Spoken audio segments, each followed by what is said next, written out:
양자요? 양자. 밖에서 데려온 아들.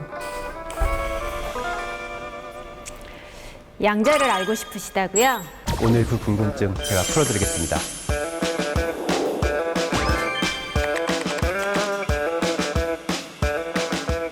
자, 그러면은 선생님 이게 양자역학이 이렇게 여기까지 오게 된 그런 거를 살짝 배운 것 같은데 그러면 이제 그 양자역학 이거의 또 특성 이런 거는 또 어떤 게 있을까요? 네. 양자역학의 가장 큰 특성 두 가지를 말씀드리자면 네. 양자 중첩과 양자 얽힘이라는 게 있습니다. 또 완전 또 새로운 것 같네. 네, 이게 좀 용어가 어려운데요. 네. 중첩은 뭔가 겹쳐져 있다는 그렇죠. 뜻이고요. 얽힘은 뭔가 얽혀 있다는 뜻이죠. 그 정도는 알고 있습니다, 네. 선생님. 네. 그래서 일단 양자 중첩부터 생각을 해보겠습니다. 혹시 슈레딩거의 고양이라고 들어보신 적 있으세요? 아니요, 저는 슈링팅거도 누군지 모르는데요. 제가 오늘 귀여운 고양이 사진을 가지고 왔는데 네. 고양이 너무 귀엽죠? 네. 왜 고양이를 예시를 들었는지는 모르겠는데 네. 슈레딩거는 이 고양이를 가지고 굉장히 독특한 사고 실험이라는 거를 제안했어요. 사고 실험은 이제 머릿속으로만 일어나는 실험이에요. 실제로 한 건 아니고요. 네. 그래서 이런 상황이 있으면 어떻게 될까? 슈레딩거의 고양이는 양자 중첩이 말도 안 된다라는 예시로 많이 쓰여졌던 옛날에는 일예인데요. 고양이를 우선 박스 안에 넣어요. 고양이는 원래 박스를 좋아하잖아요. 그래서 박스 안에 들어가는 것이 어렵지 않을 것 같은데 여기서 좀 잔인한 건 뭐냐면 옆에다 독극물을 하나 넣습니다. 예, 너무 잔인하죠? 왜 그런. 자, 근데 이제 양자 역학을 이해하기 위해서 조금만 더 참아주시고요. 네. 이 독극물에 어떤 장치를 하는데요. 독극물이 아직은 병 안에 있는데 그 병을 깰 수 있는 망치가 같이 들어있고 그 망치를 구동하는 스위치가 어떤 방사능 센서에 있습니다. 그 방사능 물질은 방사선을 방출을 하는데 이 방사선을 방출하는 게 확률이에요. 확률적이에요. 그래서 얘가 만일 뭐 10초 후에는 방사선이 나올 확률이 반, 안 나올 확률이 반이에요. 네. 방사능이 나오면 고양이는 죽고 네. 방사능이 안 나오면 고양이는 사는 거죠. 네. 근데 이 방사선이 나오는지 안 나오는지는 제가 아까 50, 반반이랬죠. 50대 50에. 그러면 10초 후에, 제가 말한 10초 후에 이 고양이는 살아있을까요? 죽어있을까요? 반반이죠? 반반이죠. 네. 이것도 계산하나요, 혹시? 그게 양자 중첩입니다. 얘가 이게 뭐가 중첩이에요? 살아있는 거랑 네. 죽어있는 게 반반이잖아요. 기본적으로는 이게 양자 중첩입니다. 두 가지 일이 다 일어날 수 있는 상자. 네, 상자죠. 그리고 저희가 여는 순간, 즉 저희가 보는 순간 확인이 가능한. 정해지는 거죠. 얘가 네. 죽었구나, 얘가 살았구나. 네. 네. 이게 양자 중첩입니다. 슈레딩거는 이런 예시가 양자 역학의 아까 중첩과 맞닿아 있다고 생각을 한 것 같아요. 그래서 우리가 이런 박스를 만들면은 이 고양이가, 박스 안에 있는 고양이가 살아있는 상태와 죽어있는 상태의 중첩이 될 수 있느냐, 그런 식으로 미시 현상이 큰 거시 현상으로까지 이어질 수 있겠냐, 그럼 그게 말이 되겠냐라고 물어본 거예요. 그쵸, 이거는 모르는 상황이잖아요. 그렇죠. 우리는 실제로 이런 실험을 해본 사람은 없고요. 다만 이런 일이 있으면 굉장히 이상한 일이 될 거다라고 하면서 우리가 갖고 있는 양자 역학 이론이 어떤 실험 결과를 맞추는 데는 잘 하고 있지만 그 자체로는 아직 불완전한 이론이 아닐까라는 생각을 그쵸. 한 것이 슈레딩거와 아인슈타인의 생각이었다. 아니, 그거는 이 얘기잖아요. 화장실에 지금 저쪽 화장실이 있어. 그래서 내가 들어가고 싶은데 사람이 있는지 없는지 봐서는 반반이야. 두들겨보면 똑똑하면 있구나. 있구나. 네. 이거잖아요. 그거랑 좀 비슷하죠. 뭐가 다릅니까, 선생님? 점이 아니라 똑같잖아요. 얘가 미리 정해져 있으면 안 돼요. 그 화장실 예를 드신 거는 사실 정해져 있는데 저희가 모르는 것일 뿐이잖아요. 네. 그죠? 사실은 정해져 있죠. 네, 그렇죠. 근데 이 이거 양자 정해지지가 세계 않은 거예요? 정말 정해지지가 않은 거예요. 이거는 진짜로 정해지지 예, 않았다. 정말로 정해지지 않아요. 저희가 측정을 하면 랜덤하게 네. 확률로 이쪽일 수도 있고 저쪽일 수도 있고 저쪽으로 정해지는 거예요. 그럼 뭐 측정을 할 때 뭐 예를 들어 상자가 열었기 때문에 공기를 닿아서 뭐가 이제 변했기 때문에 확정이 되는 뭐 그런 건가요? 아니요, 그냥 측정을 했다는 사실만으로. 아니 뭐 그런 게 어디 있어요? 이게 말이 안 되는데. 이게 양자역학에서 사실 가장 알기 어려운 게 이 측정인데요. 측정으로 인해서 즉 양자 상태가 저희는 붕괴된다고 얘기를 하는데요. 원래는 중첩이었는데 붕괴돼서 하나만 남는 거예요. 측정을 했기 때문에 예. 결국 그런 거네요. 그러니까 뭐 이게 공기 닿기 전에는 뭐 이게 깨끗한 건데 뭐 이게 공기 닿아버리는 순간 이게 뭐가 변해버리는 것처럼 네, 측정을 하면 냅둬놓으면 그냥 두 개인데. 측정을 저희가 안 보고 있으면 계속 네. 중첩된 상태인데 안 보고 반반인데 있으면? 네. 저희가 모르면 안 네. 보고 있으면 네. 측정을 하는 순간 하나로 그냥 정해져 버리는 거예요. 야, 이게 어려운 말이 뭔지는 알겠어요. 무슨 말인지는 알겠는데 알면서도 이해가 안 가는 네. 말이네. 야, 이거를 슈레딩거 선생님이 실험을 하신 거예요? 아니면 이게 뭐? 사실 슈레딩거가 있던 시절에는 만들 수는 없었어요. 하지만 2012년에 노벨상을 수상하신 하루시에 교수님과 와인랜드 교수님은 놀랍게도 이 양자 중첩을 실제로 만드는 데 성공을 하십니다. 그래서 우리가 슈레딩거 고양이 상태라고 부르고 있는 우리끼리 물리학자들이 쓰는 말인데요. 네네. 슈레딩거 고양이 상태를 실제로 마이크로파, 빛과 그리고 원자를 가지고 만들어냈고요. 그래서 이런 양자 중첩이 실제로 일어날 수 있음을 거의 100년이 지난 지금은 실험적으로 구현을 하고 있는 거죠. 혹시 모르죠. 뭐 몇 년 뒤에는 정말로 고양이처럼 거대한 양자 중첩을 만들 수 있을지도 몰라요. 진짜 이게 제 머릿속이 지금 아는 것과 모르는 중첩 상태인 것 같습니다. 근데 여기에서 한 발자국 더 나가서 네. 이번엔 얽힘에 대해 얘기를 할 건데요. 얽힘은 이번에는 이제 하나가 아니라 입자가 두 개가 있을 때 두 개가 얽혀 있다는 얘기인데요. 네. 근데 이게 가까이 있을 때뿐만이 아니라 이 둘이 얽혀 있으면 멀리 떨어져 있어도 얽힘 상태가 유지되는데요. 이 얽힘이 아까 말씀드린 측정이랑 연관이 되면 더 신기한 현상을 많이 보여줍니다. 양자 중첩이 네. A이면서 동시에 B라고 했죠. 그쵸. 그럼 이번에 동전을 생각을 하셔서 앞면 혹은 뒷면이 있죠. 네. 동전은. 근데 제가 만일 테이블에서 동전을 탁 쳐서 빙글빙글 돌아요.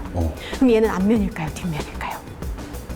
그거는 넘어져 봐야 하는 거잖아요. 그렇죠. 네. 얘는 그냥 지금은 반반이죠. 앞면이었다 뒷면이었다 앞면이었다 뒷면이었다 그냥 빙글빙글 돌고 있는 거죠. 네. 이거를 중첩이라고 한번 생각을 하면 그렇죠. 그럼 측정은 탁 치는 거죠. 탁 그렇죠. 쳐서 앞면이네, 탁 쳐서 뒷면이네, 네. 나올 확률은 반반. 나오는 건 반반. 그건 좀 이해가 가네. 이게 돌고 있으니까 내가 안 건들면은 네, 계속 그냥 돈다고 영원히 돈다고 생각하면은. 네, 약간 그렇게 생각하시면 좋을 것 같습니다. 근데 예. 얽혀 있다. 이번에 얽혀 동전이 있다. 두 개예요. 예. 동전이 두 개가 빙글빙글 돌고 있어요. 그렇죠. 멀리 떨어져 있어요. 예. 그러면은 얽혀 있다는 얘기는 제가 얘를 탁 쳤어요. 예. 그럼 얘가 앞면이 나오거나 뒷면이 나오거나 하겠죠. 나오죠. 탁 쳐서 얘가 앞면이 나오는 순간 네. 얘는 제가 안 쳤는데도 뒷면 확정이에요? 그냥 지 혼자 넘어지면서 뒷면이 되는 거예요. 이거 이상한데 이건 또. 그리고 이번에는 만일 제가 얘를 탁 쳐서 뒷면이 나오면 얘는 혼자 넘어지면서 앞면이 나오는 거예요. 이제는 앞에 게 이해가 되고 뒤에 게 이해가 안 되는데요. 이제는 앞에 건지 알겠어. 동전 안 멈추면 당연히 모르는 거니까. 네. 근데 갑자기 뒷동전이 얘가 앞면 나니까 그럼 난 뒷면 하고 자빠진다는 게 그냥 혼자 자빠져요. 이게 말이 네. 되나? 이게 양자역학의 가장 또 아주 재미있는 특성인데요. 이 현상이 심지어 이렇게 뭐 테이블 위에서 둘이 빙글빙글 돌 때뿐만이 아니라 하나는 테이블에 있고 하나는 저 달에 갖다 놔도 얘네가 돌고 있다가 제가 얘를 치는 순간 제가 뭐 저기에 속닥속닥 얘기를 한 것도 아닌데 그냥 혼자 넘어지는 거예요. 그래서 아인슈타인은 이런 네. 현상을 뭐라고 설명을 했냐면은 네. 영어로 스푸키 액션 앳 디스턴스, 스푸키라는 단어가 익숙하지 않을 수 있는데 스푸키가 뭐죠? 할로윈 때 스푸키라는 단어를 굉장히 많이 써요, 미국에서는. 그래서 스푸키한데 으스스하다 그런 뜻이에요. 스푸키하다. 예, 그래서 그 아인슈타인의 이런 현상이 마치 유령이 이렇게 누가 가서 툭 건드는 것처럼 그런 상태의 변화가 굉장히 멀리 있는데도 일어나는 현상을 이상하게 여겼던 거예요. 그래서 아인슈타인은 기본적으로 우리의 자연계가 국소적인 물리 현상, 그러니까 물리 현상의 변화는 이게 서로 다 있는 녀석들끼리만 이루어진다고 믿었어요. 제가 예를 들어 여기서 이렇게 툭 쳤을 때 네. 민경 씨가 이렇게 제 주먹을 맞는 일은 없잖아요. 네. 그렇죠. 이런 거 국소성이라고 하거든요. 그래서 제가 여기를 툭 치면은 네. 여기에만 원자들 영향을 받고 그쵸. 이게 점점 퍼질 수는 있는데 그 퍼지는 게 이렇게 다 있는 물체들끼리 퍼진다. 그래서 이게 속도를 갖고 이렇게 퍼진다는 게 국소성이에요. 그리고- 그러니까 이렇게 때리면 여기에 진동이 있으니까 그 모든 것들이 국소성이에요? 네, 이 진동이 이렇게 쭉 퍼지는 게 국소성이죠. 그러면은 그 국소라는 것이 우리가 극소 마취 이런 거 하잖아요. 그 그러니까 극소입니까? 일부분에서 물리 현상들이 일어나고 멀리 일어나는 현상은 이게 점점 전파가 돼서만 연결이 될 수 있다라는 게 극소성인데요. 양자 극소성. 얽힘은 그 극소성을 위배를 합니다. 뇌는 위배를 많이 하네요. 그렇죠. 뭔가 계속 이변이 일어나네요. 예, 양자는. 그래서 아인슈타인은 이런 그 국소성과 아까 말씀드린 실제성 네. 이런 것들을 위배하기 때문에 양자 역학의 해석이 굉장히 불완전하다는 생각을 가지고 있었고요. 그럴 수밖에 그래서 없을 것 실제로 같아요. 35년에 이 주제를 가지고 논문을 포돌스키 로젠이라는 분과 같이 쓰는데 이게 유명한 EPR 논문이라는 거예요. 논문의 제목을 보면은 굉장히 어려워요. 물리적인 실체에 대한 양자역학적인 기술 방식은 완전한가? 근데 그 논문은 사실 너무 어려워서 실험으로 저희가 뭐 이렇게 증명을 할 수가 없었어요. 그래서 이 벨이라는 분이 아인슈타인이 맞는데 이걸 어떻게 하면은 실험적으로 증명을 할 수 있을까? 증명을 해줘야지. 그죠? 네. 물리는 결국 실험으로 증명을 해야지 맞다, 틀리다가 항상 정해지고. 과학은 증명이라고. 네, 그렇습니다. 언제나 네. 실험이 뒷받침돼야 되기 때문에 네. 실험적으로 이걸 어떻게 체크할 수 있을까를 열심히 생각을 해서 이 벨이라는 분이 네. 어떤 식을 하나 만드셨어요.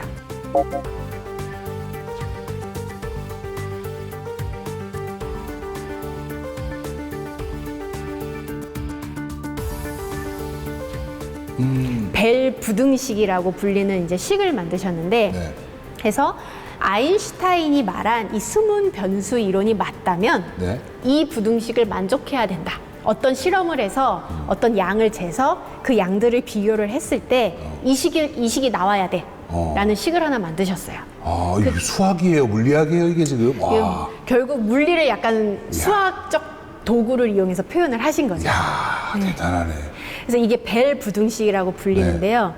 근데 그래서 이 벨 부등식을 이제 그러면 이제 이거는 실험적으로 저희가 체크할 수 있거든요. 그래서 이 벨 부등식이 제안된 뒤에 많은 실험 물리학자들이 이제 실험을 할 수 있는 방법이 생겼으니까요. 이거를 실험적으로 정말 테스트를 해보고 싶어 했어요. 그래서 작년에 노벨 물리학상을 수상하신 세 분의 물리학자분이 계시는데요.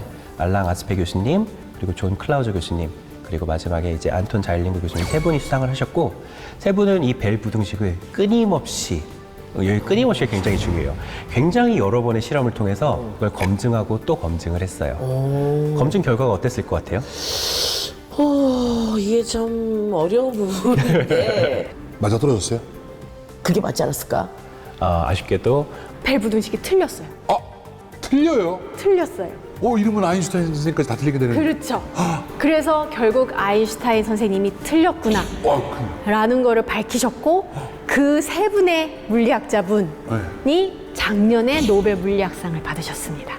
야, 그럼 나 완전 최근 양자학 관련된 뉴스를 알고 있는 거네요? 그렇죠. 고요.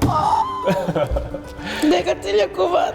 그래서 극히 최근까지도 사실 이런 실험이 굉장히 많이 있었어요. 2015년에도 이걸 또 개선을 해가지고 제가 아까 멀리 떨어져 있어도 이런 일이 생긴다고 했잖아요. 그래서 양자 얽힘을 만든 뒤에 이 얽힘이 있는 입자들을 약 2km 정도 멀리 가져간 다음에 실험 장벽이 굉장히 큰 거죠. 2km 정도 멀리 보낸 다음에 그걸 독립적으로 상관관계를 측정했을 때 아까 말씀드린 벨 부등식을 위배하는 결과를 얻을 수가 있었습니다.